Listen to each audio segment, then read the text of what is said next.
Hi, everybody. So the content we're covering this week includes Chapter 9 from your Cosby text around conducting experiments. So we're going to go through some meat and potatoes sort of things to consider about conducting experiments. Then I also have a follow-up video that's more specifically about expectancy. So one of the things to consider when you're conducting experiments is your participant considerations. So let's go ahead and go through that a little bit.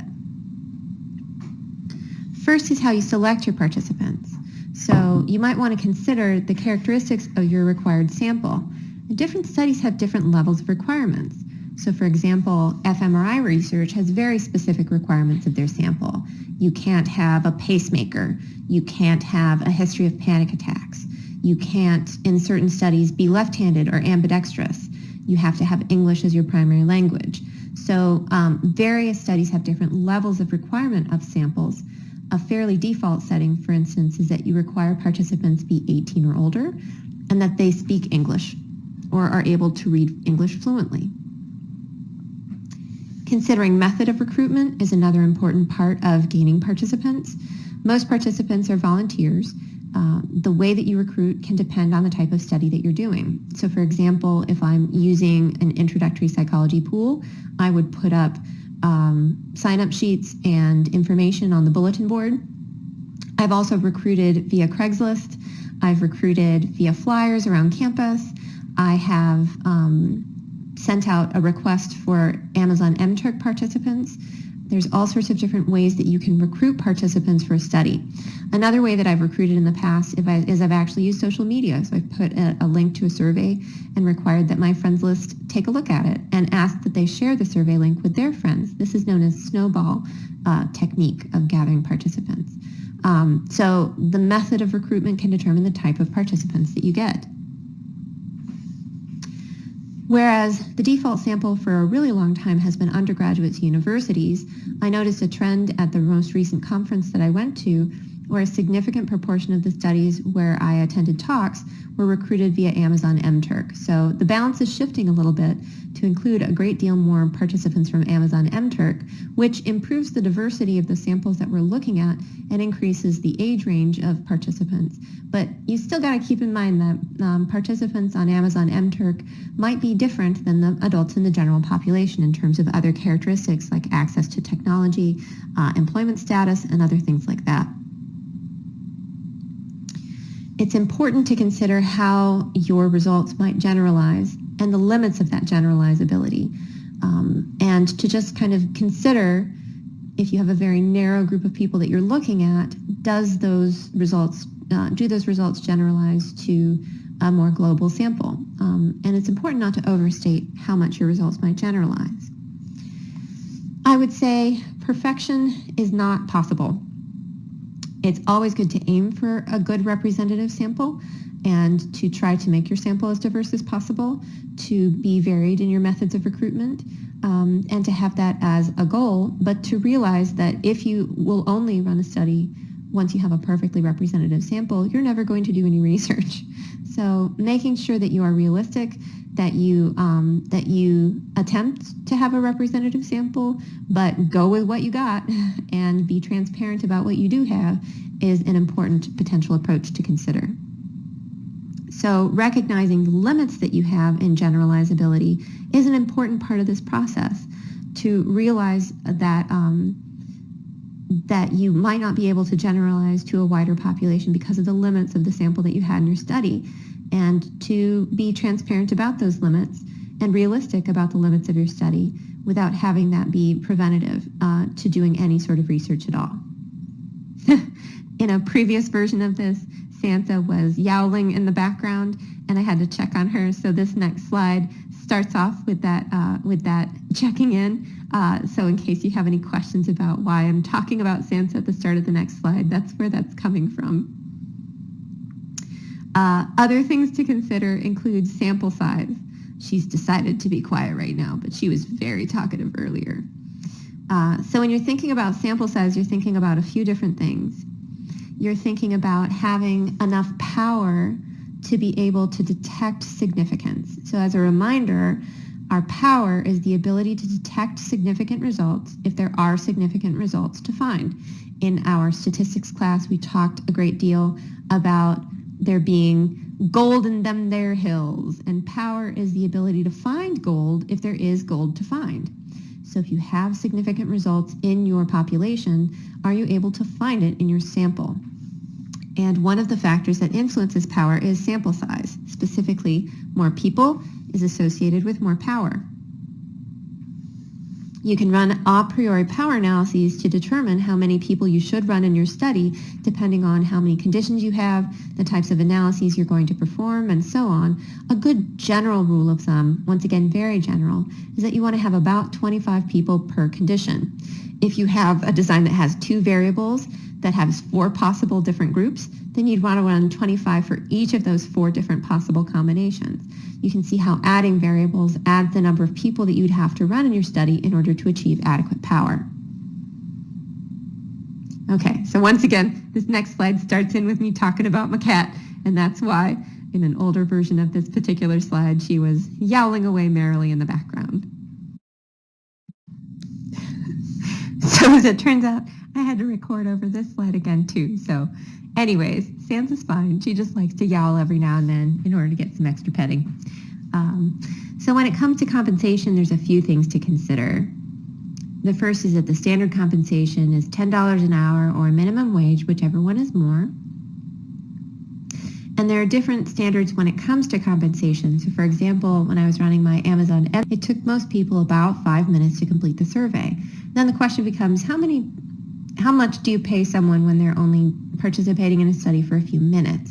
So I actually did some fairly extensive reading on what was considered to be standard compensation for Amazon MTurk, and also reading about how Amazon MTurk workers are frequently underpaid and exploited, and had to make an ethical decision about how much money I would pay them. I ended up paying them 85 cents to complete the questionnaire, and then also gave them a bonus of 15 reading questions properly. But once again, this was something that I was struggling with and had to kind of navigate through in terms of how much do you pay people in compensation for a task like that. It's important to prevent coercion, and what I mean by that is that you don't have too much money. So offering someone too much money can be a form of coercion where they can't say no. There's quite a few vaccine trials going on right now for COVID-19 where healthy participants are volunteering to participate in that research. You wouldn't want to pay them $1 million. That's just not going to be appropriate. They wouldn't determine risk, and they might not feel as if they could turn that opportunity down. You want to account for any time participants spend out of their lab too. So for example, if they're doing journal entries or assessments, well, it counts towards their time spent participating in the study. Likewise, you would want to account for additional costs accrued by the participant when it comes to travel to the laboratory setting and parking fees, especially for participants that are not members of the university or are within easy distance of the place where you're collecting data.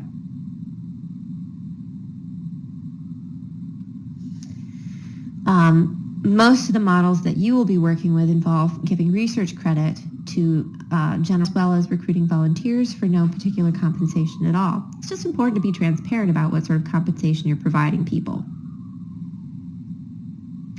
So the volunteer problem is something that we've already talked about. Having volunteers means that people who volunteer for a study might be different than people who don't volunteer for a study in terms of their personalities.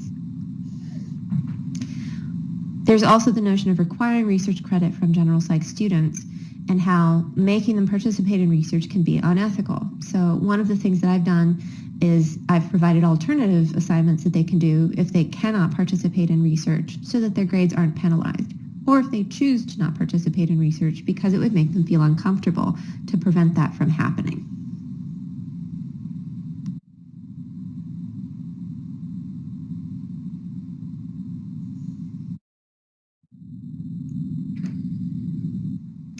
Okay, so let's go ahead and move on from manipulations. So there are a few different types of manipulations.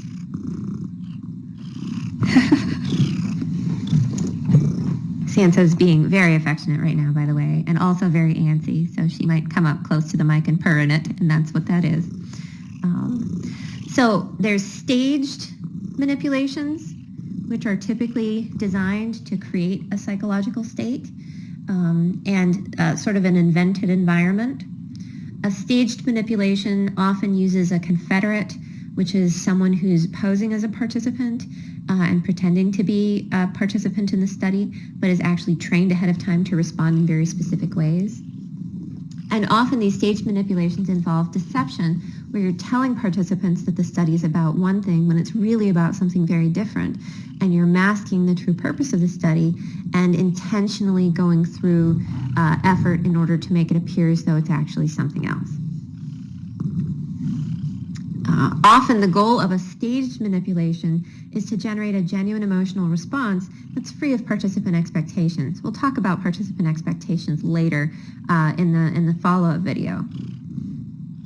These staged manipulations tend to be fairly high in both types of realism. Mundane realism is the type of realism where it resembles the real world, and experimental realism is realism where participants are emotionally engaged and responding in a genuine emotional way to the conditions of the study.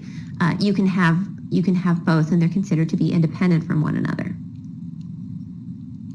An example of a staged manipulation would be a set of experiments that I did where I was testing to see how participants compared themselves against other people and how the types of rate determine how they felt. So what I did was I brought people into this conference room that had 4 small rooms that had doors that could close off of them, off of the main conference room. When people came into the lab, I made them believe that there were 3 other people in the session with them who were also being rated on things.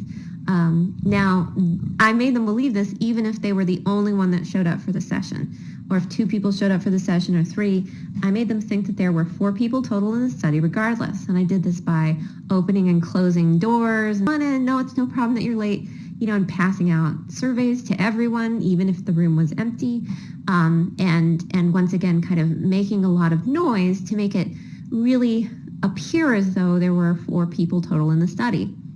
So that when people were making their comparisons, it was a consistent number of people they thought they were comparing against, and they thought there were real people in the study, and they were being compared in real time. Oftentimes, when people came out at the very end, they would be expecting the other people to come out of the rooms, and when they didn't, they would look at me, and I would say for us to really talk about what the study was about. So you can see how I created a stage in order to make people believe a certain reality, and in order to have consistent results. A straightforward manipulation is one where you present stimuli and measure responses, and there's no deception involved. Now, keep in mind that this is different than telling people ahead of time what your hypotheses are and what you're expecting to find. This is actively going out of your way to make the participant believe that you're studying something when you're really studying something else. And a straightforward study doesn't have any deception in it at all. You would engage in this type of research when knowing the basic purpose of the study, not your hypotheses, but the purpose, wouldn't affect the participants' behavior in a significant way. These studies can often be low in mundane realism. They don't necessarily resemble the real world as much. And most studies are straight, and it also depends on the type of research. So for example, cognitive psychology is very much a lot of straightforward manipulations. Social psychology, you're more likely to see manipulations that are staged. Straightforward manipulation would be the study that I was collecting data on this semester, where I asked people to read a series of scenarios, and partway through the scenarios, they were exposed to a high or low status workplace, or asked to imagine that person in their workplace, and then asked to imagine their partner joining that particular team. And I told them they were reading a series of scenarios. I didn't necessarily jump into my hypotheses about how status would affect jealousy cues, but I did tell them what the study was about at the very beginning, and didn't hide from them or make it appear as though the study was about something else other than jealousy.